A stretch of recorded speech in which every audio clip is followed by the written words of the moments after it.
We all struggle with feeling like there's not enough time in the day to be productive personally or professionally. We all struggle to make our time matter. It's time to take control. It's time to start investing in the corporation of you. At Athena, they've helped over 700 ambitious professionals achieve more by connecting them with best-in-class, globally remote executive assistants. Athena executive assistants go beyond basic administration tasks. They help you make time matter through the art of delegation. They believe delegation is the superpower of all highly successful people, and your personal EA will help you get there. Your EA is a one-on-one long-term partner to help you achieve your personal and professional goals. Take back your time. Join the waitlist at athenago.com. That's athenago.com.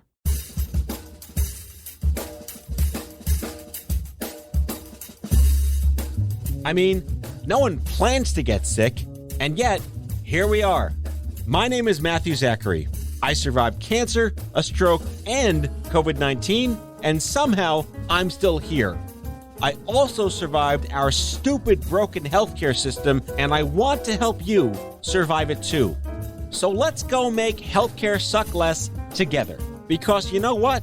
We're all out of patience. Hey, that's the name of the show. Hello, friends. Welcome back. Another quick reminder before we get started. If you like the show, I hope you do, please give me a like, a rating, a review, something on Apple Podcasts, or don't.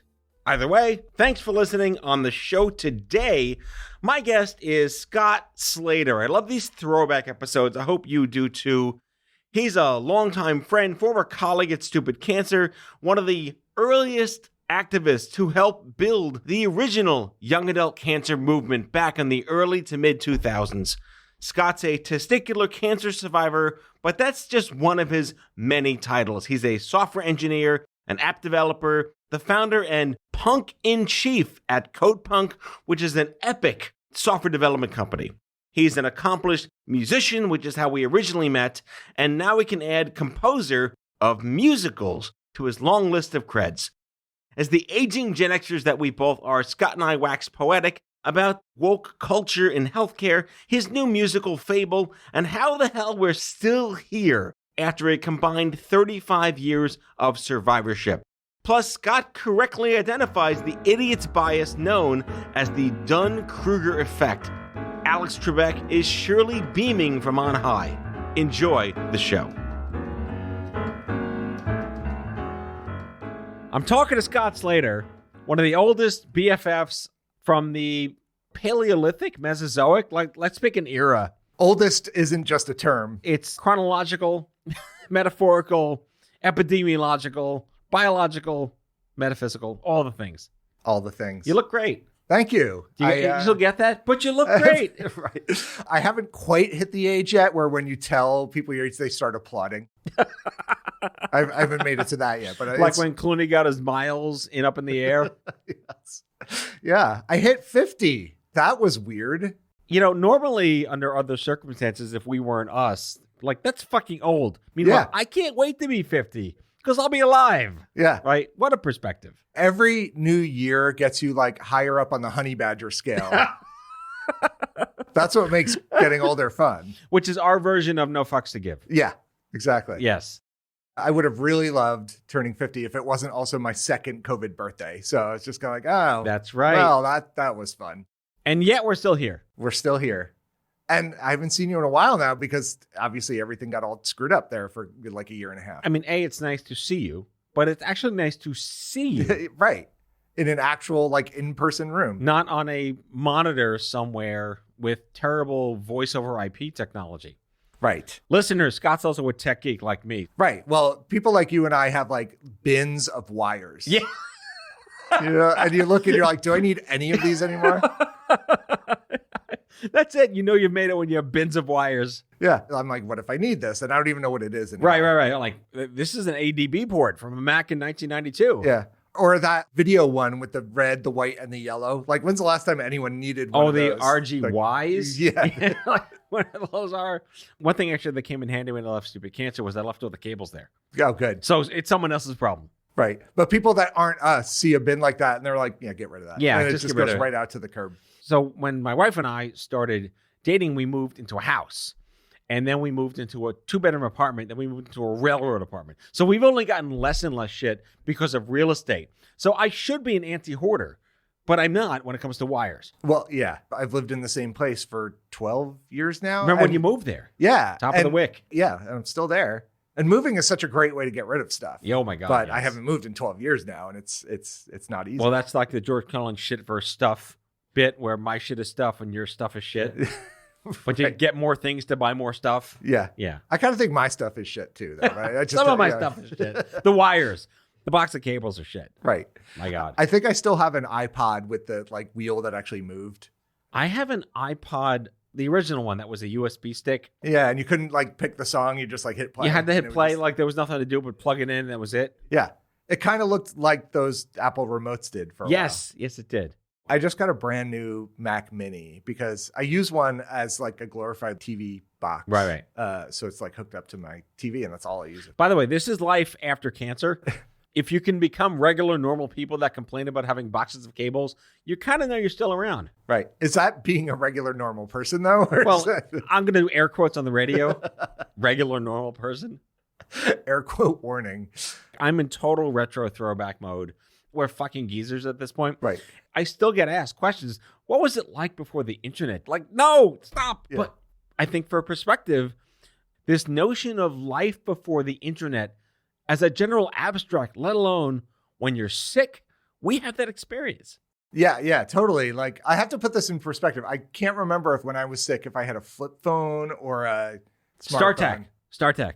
No, I had a StarTech. I didn't have that. I had like a Verizon, like, remember the Sidekick? It wasn't that, but it was basically that style. It opened up like long ways. Yes, like, yes. I had the first Motorola Droid. Yeah. The very first So one, the one like would be like 07. Droid Yeah. whenever you turned it on. Yes, it did. That's the best one. We are going total throwback here. Yeah. I miss, well, I wouldn't want to be sick during the days of like no information whatsoever, Right. but I do miss, I remember growing up and we'd go down to the Jersey Shore. You don't go to the shore, you go down the shore. Right, DCS. Yeah, so down the shore. And we stayed in a house that had no TV and no phone. And you would just like read books and sit on the beach, and like everyone would come in the house and you'd talk. Like, Right. It's such a weird concept. Wait. What was that word again? It's just like talk. And then if you're talking about a movie and someone's like, what was that actor in? People just sit around and go, I don't know. All right. And then you just move on. Now you have like 20 people going, hold on. I got to find out right now. To the IMDb. Yeah, I have to find out at this second. I was explaining to my kids, actually to Hannah, she's way more weirdly inquisitive about things. She asked, why do we hang up the phone? Well, there used to be a thing that you put the phone on, but we also lurched into life before caller ID. Yeah. When you just had to hope it wasn't a piece of shit you don't want to talk to on the other line. And you were always wrong. You're always wrong. Maybe this is my dad. No, it's a debt collector for student loans. And everyone had that one phone in the kitchen that had the most mangled cord, because that's the one you'd like stretch like way out into the next room when you're talking on it. And then it would like all bunch up. Yeah, the house I grew up in was 2 stories, and the kitchen, it was yellow rotary with like an 80-foot Radio Shack cord. It went to like the attic. And man, did it get mangled up. Yeah. Oh, yeah, for sure. I remember my parents like going to the store specifically just to buy a nice new, like, you know, spirally phone cord, because ours was just a big blob. Oh my gosh, it's terrible. So when I was tracking part of my story for the Cancer Mavericks documentary, I went back to the day that I was told there's something in your brain. I had an MRI that morning. My mom and I went out to lunch. We got back and there was a message on the machine. Like, what does that mean? Yeah. Did the MRI machine have like a pull cord, like for like Like a lawnmower? Like a chainsaw. Yeah, might as well have. My God. So yeah, there was a message on the machine, right? That's how life used to be in the 90s. And today it's like you get a droid notification on your phone. Yeah, you're going to be dead in 6 months. Yeah. Well, That's not a blessing or a curse. That's just different. it's just different. I've been recording a lot more music again lately. And like, even, I don't know, 7 years ago, I had like all this equipment and this like exterior gear and like effects and like cables everywhere. And I would just kind of like open up a laptop and stick like one cord into it. And I'm like, all right, let's go. That's how it works. Yeah. Listeners, Scott and I are both musicians. Like, you're a really good musician, right? And you've written stuff, you were in bands. That's kind of how we first met, because of music. But we think about what the stupid cancer show looked like in 2006, 7, 8. When it was in the elevator shaft. It was like Mel Gibson's apartment in the movie with Julia Roberts where he plays a crazy person. It's like it's just restaurant shelves to the roof of crap. And now it's like we have 4 things. Yeah. I love it. Like, I don't even record with amps anymore. I just use software amps. Yeah. They sound so good. We have a now. software amp right here. Like, hey, less shit to have. Less shit. And it works. I record on an electronic drum kit, but I use all the like software sounds for the drums. And you could place like virtual microphones in the virtual non-existent room. It's crazy. Are you writing stuff differently now? Do you think about the arts and the way you create differently now than, here we are with perspective of 15, 20 years? Well, back then, I did feel confined by the technology I could afford, and I'd have ideas. I'm like, well, I can't do that. Like, it would require blah, blah, blah. Like, you can't make Avatar in 1982. Right. And now, like, I'm just like, if I hear it, I'm like, all right, let's just figure out a way to do this. And especially now, I've been writing for musical theater. So my writing partner and I will say things like, well, yeah, we just want to, like, melt their face off. That's the goal. So, like, it's just as big as you could possibly imagine. And we're not even recording in a studio right now. I'm basically recording in my living room. So it's like, how do you turn that experience into this like grandiose image you have in your head? I love the ambition you've always had. It's like you just do the shit that you want to get done. And I'm a musical theater geek by trade. And you've written a musical theater piece. Yeah. That's extraordinary. And it just kind of came out of nowhere. And the funny thing is, like, I was never in that world. I think even to this day, I've maybe seen like under 10 musicals. Right. And people are always like, oh, what about this thing where, were you inspired by that? I'm like, I don't know what that is. No. So the answer would be no. I assume Rent is one of the shows you saw. I've never actually seen Rent. Like, I mean, I know it and I know the songs, but I've never like seen the show. Sidebar, my favorite lyric from Rent is when they go rent, rent, rent, rent, rent. Rent. Rent, rent. It's like rent, rent, rent, rent, rent. Anyone listening that knows what I'm talking about is nodding their head. Everyone else is like, what the fuck is he talking about? Yeah. Anyway, I digress. Musical theater. I did get the chance to see Hamilton. That was amazing. A friend of mine had won tickets. And I got to see it on Barack Obama's last day as president. So it was January 19th of 2017. That was a rough day. Yeah. And I get a call. And first of all, I'm like, who calls? Right. So I answered the phone. It's my friend. And she said, can you make it to Times Square in 70 minutes? I'm like, why? She's like, I just got tickets to Hamilton. I'm like, I will make it to... Didn't they call that the lottery? Yeah. Because there really was a lottery. Yeah, it was. Yeah. Winning those tickets was like crazy. She'd been entering like every day. And on matinee day, she'd entered twice a day. Wow. Yeah. So she won it. And so I'd like get all ready and I run out the door and I make it there and I meet her in front of the theater and we go up to the window to get the tickets. And the guy says, just so you know, no leaning on the stage. And I'm thinking like, all right, I'm not going to go. Jumping like, on the whatever. balcony. So then they show us to our seats and they were the front row center. And I'm like, oh, okay, we are. Spit Central. Yeah, we did need raincoats. But the cool thing was I knew nothing about Hamilton. I didn't know any of the music. Anytime people You have played heard it, of the man though. Oh, yeah. I mean, I knew the show. Right. I just was like, I don't want to know it. Right. And so the cool thing was at that distance, I could understand every single word, even in the like fast rap stuff. Because I could see their lips like so well. Incredible. So like I was. So that was like one of 5 musicals you saw. Yeah. Did that play into, I want to do this now and it's going to be like this? I've definitely been inspired by Lin-Manuel Miranda's work a little bit. He has that same sense of no abandon and he'll just like throw everything into one number. Can you talk as fast as him? No. Okay. All right. Limitations. Although we have 2 mini raps in our in the musical we're writing and whitest guy I've ever known in my life. Know thyself. But I studied music in college and it's kind of like a person that loves language. I love deciphering what makes a style of music. So the musical we're writing has all these world music influences and we're looking into like Cameroon folk. Yeah, like just because we want so much stuff in there. And we're trying to walk that line of like appropriation. I'm like, I'm not trying to appropriate anybody. I'm trying to write music that makes me happy and share it. Light. Here in Amala, it comes from a tree. The great tree. A tree so brilliant. It cast its light over every field, stream, and mountain. A tree so luminous. It bathed the Amalans in endless days and chased away the night. We are the luminaries. We speak for the light. Listen to our story of how the Amalans took the most important things in life for granted. And how quickly those things can be lost, like like sand through your fingers. This is a fable of the choice between darkness and light. This tale begins with light.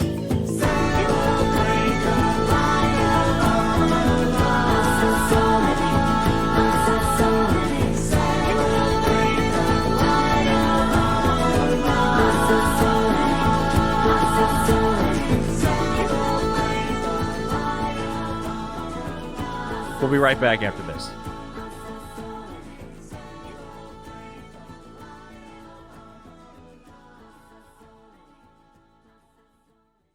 Has your chronic illness made it difficult to continue working in the traditional way? Want to learn how to find and create flexible remote work that both accommodates your chronic illness and generates an income? Join the Patients Getting Paid membership, a community of chronicpreneurs where people just like you find workshops and trainings, weekly updated condition-specific gigs, twice monthly coaching calls, co-workings, accountability, and the kindest community to support you on your path to make money while working from anywhere and taking good care of yourself. Learn more or join us at patientsgettingpaid.com.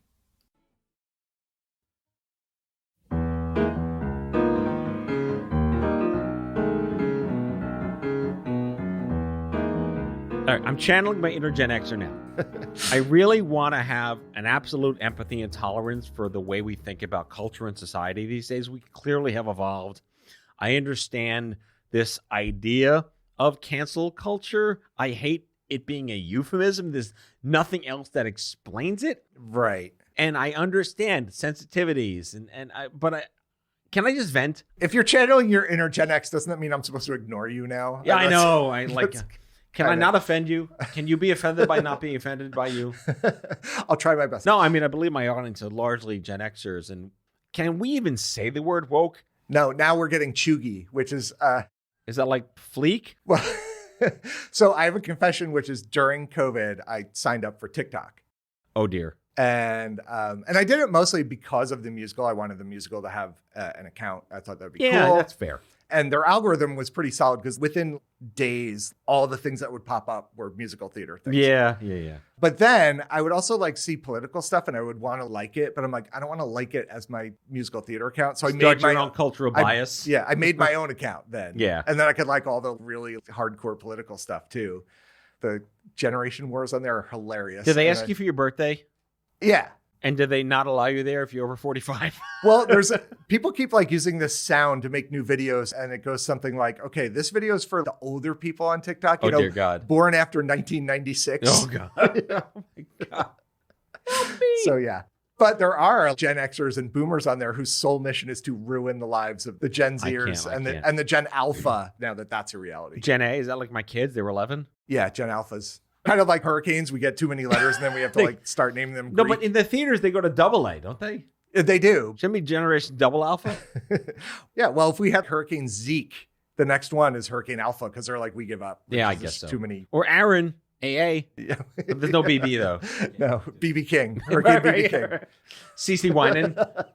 DD Ricks. E.E. Cummings. We could keep going. You heard it here, folks. We're naming the hurricanes in musical theater row order. I love it. So we're talking about cancel culture and this whole generational divide about things. But I'm also looking into the lens of healthcare because that's our space now. Right. And one of my observations, of course, is that awareness of how your zip code, your socioeconomic status, this was not unknown to us.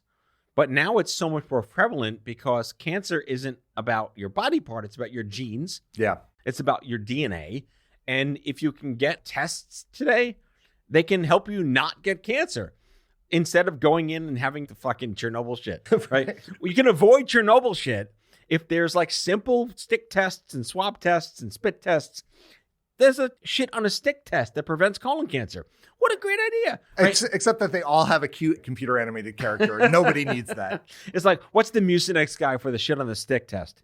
Well, there's that colon cancer box. That's right. Cologuard or whatever. Yeah, that's what it is. You shoot a stick and send your shit in. But you know what? I'd rather have that than, sorry, you're not going to have an anus for the next 30 years. But my whole point in this is being more aware that your skin color, your salary, your zip code plays a role in whether you live or die. Yeah. I'm all for that equity and that social justice because it's like you're here to help people not die because no one asked to get sick. Well, it's like you just said, everyone kind of knew that, but now we have big data. Let's crunch the numbers and we can kind of look it all up. But Eddie Murphy apologizing for Delirious 40 years later, not necessary. Yeah. That was 40 years ago. Yeah. I have this theory, not that I'm 100% against an apology like that. Like, I don't. It's a recognition. Everyone these days think they deserve an apology for Delirious, and that is where it gets ridiculous. It's the deservation that is ridiculous. But like, if Eddie Murphy wants to come out and be like, yeah, I would not do these jokes today or whatever, that's fine. But I feel like the two things that society loves most is someone making it big. We love that. We cheer them on. And as soon as we get there, we want them to be embroiled in a scandal and watch them crash and burn. Exactly. And so people love digging through 12-year-old Twitter accounts. Was Twitter around 12 years ago? I'm going to say yes. But like digging around and like finding like, oh, there, I caught you is like a little ridiculous. Right. So are we in like Uber judgment world where everything you do is totally democratized, where everyone has a say and the majority opinion rules? I don't know. I think right now it's just all being used for evil. Yes, there's no good. I'm tenting my fingers as I say this. Do you remember the first Facebook groups that we set up for Stupid Cancer? Everyone played nice. Yeah. There was no hate. It was like social media really, really worked for a while, don't you think? Because it was social. Yeah. Now it's anti-social media. It is. It really is. I hope that today's communities have a place to go where it's less hate-filled and more welcoming. But I like to believe that patients in need of support don't go to social media because it's a bastion of bullshit unless you're part of some kind of maybe micro community. What do you think? I think that's totally on the mark. And it's sad because you either get a much smaller community of people who won't bash you for like asking a question. Right. There's something about social media these days that I think people are like, cool, now I can go online and be a dick to somebody. I don't get that part of it. I think it goes back to everyone on there thinks they're an expert on everything now. First, we were social media gurus. Then we were thought leadership gurus. I don't know what today's version of it is, but I do remember. Influencers? Oh, good. Yeah, you go. It's the worst word ever. Influencers. I'm going to influence you. I just feel like it's some kind of David Copperfield trick to just pretend that I can control what you think. But my point, and I think I had one, in the earliest days of Facebook, on the Stupid Cancer page, every now and then someone would show up with like some cannabis oil cures cancer. And that was the start. Yeah. It all started there with the cannabis oil douchebags on Stupid Cancer's Facebook page telling us that we don't need radiation and chemotherapy. Yeah. Yeah. I think that was like the first trolls. Yeah. When you sit there, you go, well, that's odd. Yeah. And then, where did that come from? Yeah. Like, do you not realize that you're talking to people that are in desperate need of medical attention? The internet really, like, this is how old I am. It kind of started existing right when I got to college. And they were like, so there's this thing called the internet. Yeah. And at the time I was like, cool, so I can talk to my friends. That's cool. Because, all my high school friends were now at colleges all over the place. Right. But when I started learning about it, I'm like, oh, this is amazing. Everyone's going to get so much more intelligent. We're going to have all this information. Society's future is fantastic. And I think what really happened is people just got dumber while thinking they were getting more intelligent. Yes. And that's the worst combination possible. There's some kind of syndrome where if you are uneducated, but you think you're smart, you're more dangerous, but that's a psychosis. Right. Well, what's that graph, the Dunn Krueger? That's what it is, Dunn Krueger syndrome. Yeah. Yeah, with the... Where'd you pull that from? I don't know. Well done. It was in there somewhere, obviously. Oh, my God. The hole in my head where the tumor used to be is kind of filled with bacon at this point. That's an excellent use for it. Yes, exactly. Yeah, I think that's the root of why people are so shitty on the internet. Like, everyone thinks they're an expert on everything. Yeah, and obviously empathy to people that are in transference for mental health challenges. And it's really easy to lurch into a negative state and be self-reinforced by the dopamine hit of reaction. I'm not going to take that away from anyone. But through the lens of what we do here and what we stand for as advocates and trying to be here for the next generation, I really do hope that whatever degree of bullshittery and dumbfuckery and hate doesn't drive people into a worse space. Yeah. I've been thinking about our time at Stupid Cancer a lot because you spend all that work for something obviously health related and giving health information to people. And then COVID comes along and it just gets so divisive and politicized. I guess nothing should ever shock me anymore, but I was shocked. I really was. And even recently, they just completed some study and spent, $6.5 million on it and like said so conclusively, blah, blah, blah. And one of the first posts was this woman that's like, I don't know, I have my doubts. And I'm like, based on what? You work at I was going to say Blockbuster. The last Blockbuster. in Alaska. You work at the Blockbuster in Alaska and you have your doubts about like a major medical study that they just concluded after 10 years of exhaustive research. All right. Hypothetical situation. How quickly would society devolve if Twitter existed during the 1918 pandemic? Oh, yeah. There's no way. Which doesn't bode well for 100 years from now. Right. Or polio. Twitter during polio. Oh, good Lord. Yeah. What's really scary is that, even like 6 months ago, it's like, okay, we're making it. Yeah, we're on the way. And now I'm like, oh my God, what is it going to be like a year from now? Nope. It's just terrifying. Yeah. I try to toe the line between understanding why people have fears. There are genuine cultural relevancy fears in ethnic and diverse communities for hesitancies and distrust. Yes. Completely understanding it, aware of it, it makes sense. There are different challenges to overcome those hurdles. But for people who are educated and choosing not to do this versus people who don't even want to be educated and are knee-jerking based on misinformation. Yeah, I have a lot of sympathy for the vaccine hesitant. Yeah. Because there are real cultural and societal reasons for things like that. But the anti-vax thing is just...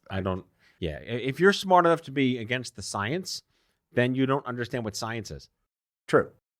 I'm not here to offend you, but you know what? Fuck it. Also wear a mask. Goes over your nose. I was... Wait, you got your shots, right? How recently? April 5th was my second. Did you have like a crazy arm pain thing? No, for both shots, my arm never even felt like anything even happened. Really? And actually the second shot was really easy. I did Pfizer, and it's weird because I know everyone has had their own unique responses to this thing. So after the second shot, I was almost like, did that go in my arm? Because I didn't feel anything. Is it in there? Yeah. Right. After the first one, I think the worst thing that happened to me is I always call it an eyeball headache. It just feels like it's literally sitting right on top of your eyeball. Oh, dear God. It's not like up here. But it's a good problem to have, though. Yeah. It's a good problem to have. Yeah, and I felt really relieved to get it at least relatively early. Right. One like benefit of being a cancer survivor. Got to take those things right. Well, that's the thing, too. Even me, I'm 25 years out. I'm like, should I get this? But I called up my friends at the NCI. I said, what do you think about this? What should I be telling people? Because I don't know. There wasn't if you got cancer, here's COVID information website that popped up at any time during the brunt of things. But I was just genuinely concerned. I mean, I can't donate blood, right? I can't do that. I can't donate organs. Like, there are things that you still can't do. What else is this going to be to affect me? Right. But you went to sites where you could find real information and talk to people where you could find real answers. Yeah. And you know what? I got the shot. I got it in February. I did the Moderna. It knocked me out for a weekend. Good problem to have. Not terrible at all. I still have antibodies. I get tested just for fun to see if I have them. And you know what? You do what you can do.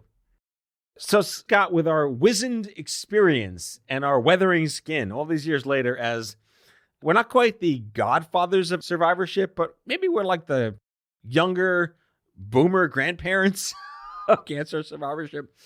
What are your thoughts? Like, I'm sure getting cancer in your 20s still sucks pretty bad. Yeah. But does it suck less? My initial reaction is maybe. My diagnosis and experience was, I think, right before the sweet spot because there wasn't really a lot of information out there for me at all. And then all of a sudden I found, I'm too young for this, AKA stupid cancer. Right. And things really did change. So I definitely think things are better. But now I think if you're 25 and you get a diagnosis, you have to wade through so much more misinformation. We just didn't have information. Yeah. Now all the information is out there and about. I just snorted. we had the absence of information. Yeah, which is some ways better. In a weird way, it's kind of better. Yeah. So now the information is there and about 50 times more than that in just crap. Right.